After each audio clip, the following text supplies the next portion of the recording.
Tuesday marks 15 years since the International Space Station welcomed its first people on board.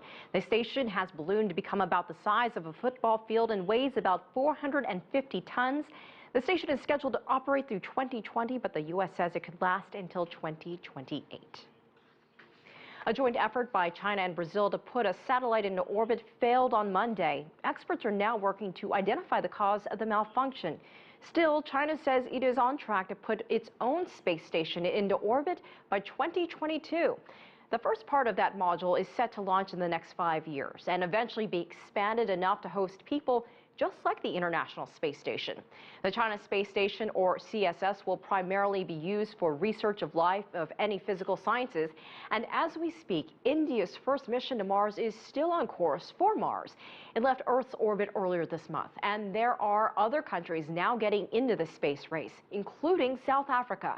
Scientists there have developed a new space weather radar system that can help predict things like solar flares, which can cause problems here on Earth. And the U.S. is relying on the private sector to carry people into space. Earlier this year, AXC Apollo Space Academy launched an online contest with former astronaut Buzz Aldrin. Now, winners of the contest will go to the edge of space and back aboard a private spaceship. Well, now the contest results are in. Nitza Soledad Perez has the story. The multinational corporation Unilever launched a product campaign for Axe Apollo, a men's grooming brand with an international contest that will send 23 customers to space. Over 1 million people applied. Around 100 were chosen through social media to come to the Kennedy Space Center for the final competition. From pop artists to engineers to simply space lovers, contestants from all over the world endured zero-gravity training, G-force simulators, and even acrobatic maneuvers on board a light attack fighter aircraft.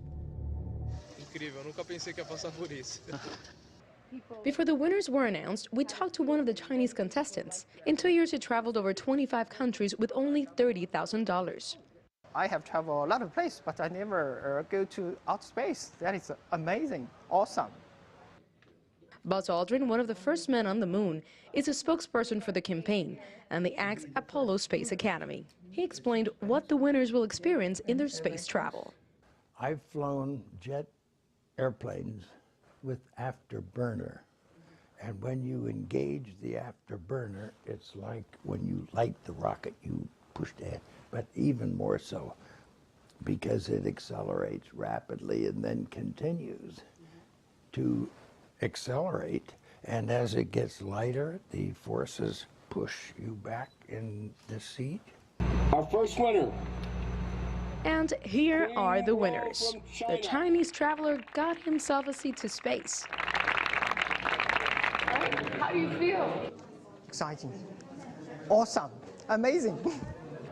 The brand reports that this will be the most expensive campaign for Axe, but did not want to say how much they've invested so far.